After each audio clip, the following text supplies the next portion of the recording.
Amoureux de l'élevage, bienvenue dans cette nouvelle vidéo, les chroniques d'élevage leader. Donc nous sommes là présentement dans un bâtiment en engraissement.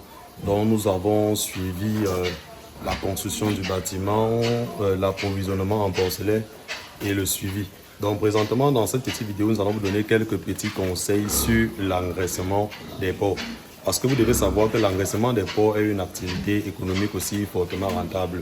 Donc certains éleveurs, au lieu de faire dans la reproduction et l'engraissement, ils peuvent décider de se lancer uniquement dans l'engraissement, ce qui vous permet d'éviter les maux de tête pour la gestion des truies en maternité, pour la gestion des porcelaines et autres. Donc dans cette petite vidéo, nous allons vous donner quelques petits conseils pour réussir l'engraissement de vos porcs. Tout doit commencer d'abord par la construction du bâtiment. Vous devez savoir que les normes de construction du bâtiment en engraissement est complètement différent d'un bâtiment en reproduction. Donc, je vais un peu rapprocher la caméra pour vous présenter directement le système de bâtiment que nous avons mis ici.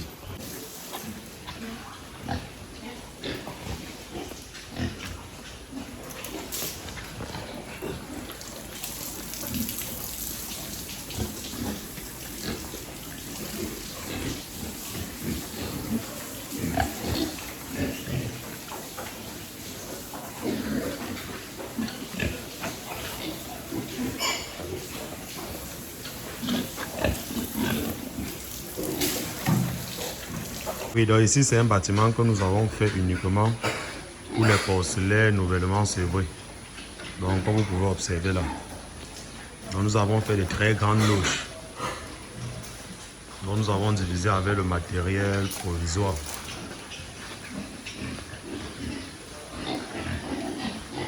Donc, nous avons fait les loges de 30 mètres carrés, donc de 6 x 5, comme vous pouvez observer.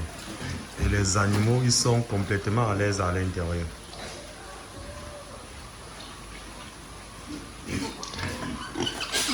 Donc ce système aussi pour l'engraissement est très économique, comme vous pouvez observer les constructions dont nous avons fait ici.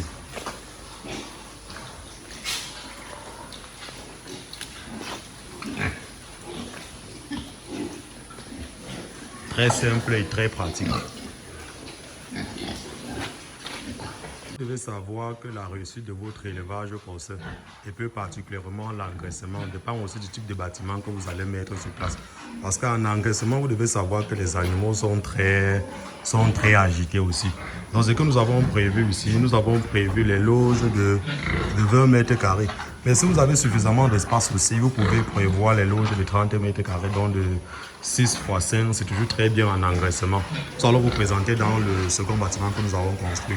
Et ici, pour le couloir de passage, comme vous observez en vidéo présentement, nous avons prévu 1,5. Donc, ce qui permet au porcher de passer avec la brouette et de servir dans les différentes loges facilement. Oui. Comme vous pouvez observer, vous devez savoir qu'en engraissement, les porcs n'ont pas besoin de suffisamment d'espace comme en reproduction. Donc, vous devez prévoir normalement 2 mètres carrés pour un porc en engraissement. 2 mètres carrés pour un porc en engraissement. Et vous devez savoir que lorsque vous faites dans l'engraissement, c'est aussi très rentable. Je vais vous donner quelques petits détails pour ceux qui veulent se lancer dans l'engraissement. Donc, lorsque vous voulez vous lancer dans l'engraissement, il vous revient tout simplement d'acheter les porcelaines de race auprès d'un éleveur professionnel de votre zone.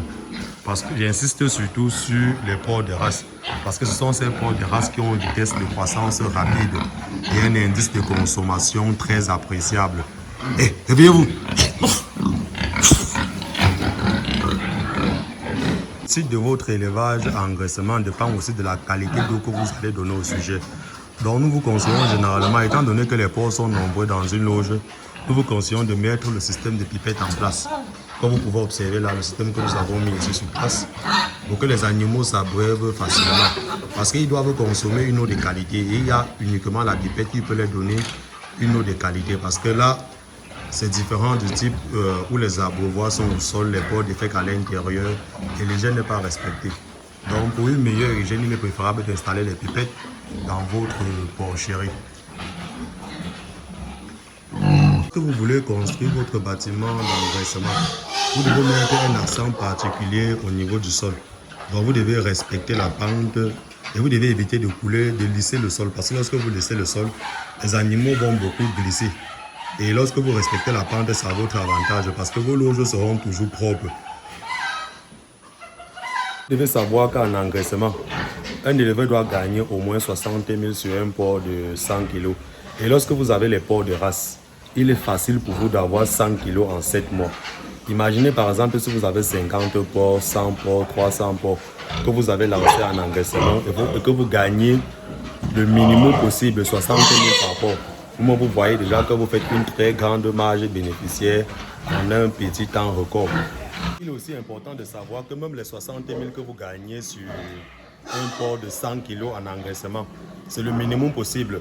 Donc là, c'est lorsque vous avez vendu le porc au boucher. Et vous devez savoir que le boucher, c'est celui qui achète le porc le plus mal possible. Donc, ça veut dire que lorsque vous vendez les porcs au boucher, par exemple, puisqu'ils sont quand même les grands acheteurs de porc, on ne peut pas s'en passer d'eux.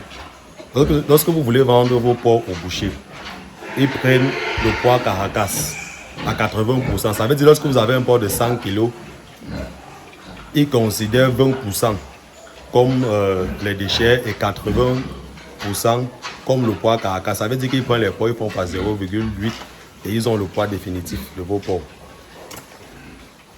Ça veut dire si présentement vous avez un porc de 100 kg que vous voulez vendre à un boucher, c'est très simple. Vous faites tout simplement 100 fois 0,8, ce qui va vous faire 80 kg. Lorsque vous faites 80 kg fois le prix du marché actuel qui est de 2400 francs, ce qui va faire 80 fois 2400, qui va faire un truc comme 192 000. Vous voyez qu'à 192 000, vous avez déjà un très grand bénéfice. Avec un porc de 100 kg qui vous revient avec un coût de production autour de 130 000. Vous voyez que vous gagnez au moins 60 000 par porc. Et là, je précise encore que c'est que lorsque vous avez vendu au boucher, pour celui qui veut plus gagner dans le porc, il peut décider vendre ses porcs lui-même. Ça veut dire qu'il décide peut-être ouvrir un restaurant, il décide de mettre les différents fours de braise dans les villes, il décide par exemple ouvrir une boucherie pour mieux écouler ses produits. Parce que le boucher, lui, il vend le porc au comptoir à 3 000, mais il prend au porcher à 2 400 le kilo. Vous voyez déjà l'écart. L'écart est énorme. Et maintenant, pour celui qui veut encore plus gagner, pour l'éleveur qui veut encore plus gagner, il doit tout simplement ouvrir un restaurant pour avoir les petits fours de barbecue ou les petits fours de braise dans les différentes zones de sa ville. Parce que lorsque, pour calculer la marge bénéficiaire que vous faites par exemple sur un porc, lorsque vous avez un restaurant ou un four de braise, vous voyez que vous gagnez d'abord le prix de l'éleveur. Lorsque vous avez gagné le prix de l'éleveur, vous gagnez le prix du boucher qui vient acheter dans votre ferme. Vous gagnez encore le prix du boucher revendeur qui est sur le comptoir et vous gagnez le prix du braiseur. Vous voyez qu'un porc de 100 kg peut vous revenir pratiquement à 300 000 et même plus lorsque vous avez augmenté une plus-value à votre produit. Pour ceux qui veulent se lancer en élevage de porc dans le système engraissement, comme élément très important, dans l'élément sur lequel vous devez mettre un accent particulier, c'est au niveau de l'alimentation, parce que ça représente plus de 80% du coût de production d'un porc. Vous devez savoir qu'un porc doit consommer 3 kg d'aliments pour fournir 1 kg de poids vif. Ça veut dire, pour avoir un porc de 100 kg, par exemple, je fais tout simplement, si 3 kg d'aliments doit me donner 1 kg de poids vif, 100 kg de poids vif doit me donner quelle quantité d'aliments. Vous allez tout simplement voir que vous aurez besoin de 300 kg d'aliments pour produire un porc de 100 kg. Lorsque ce résultat ne marche pas chez vous, il faut directement chercher où il y a eu un petit problème. Ça peut être au niveau de la qualité d'aliments que vous donnez à ce sujet. Parce que lorsque je parle d'indice de consommation, je parle d'un aliment complet qui est capable de combler les besoins des animaux en fonction de leur état physiologique.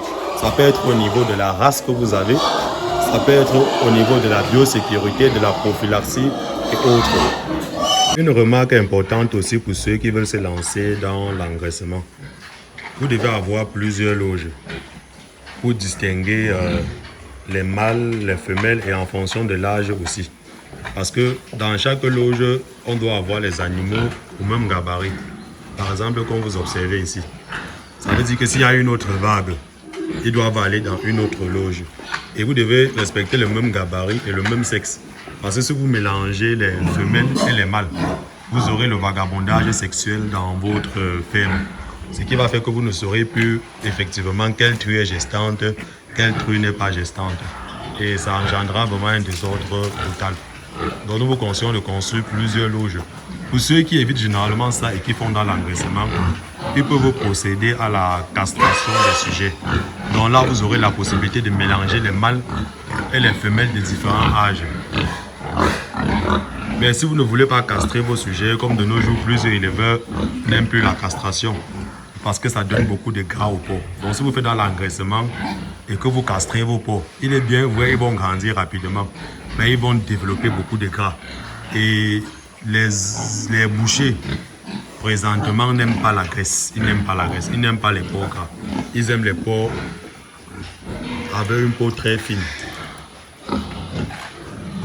Pour ceux qui veulent faire dans l'engraissement, comme remarque importante aussi et très capitale, vous devez savoir que le poids prévu pour l'abattage est de 80 à 100 kg.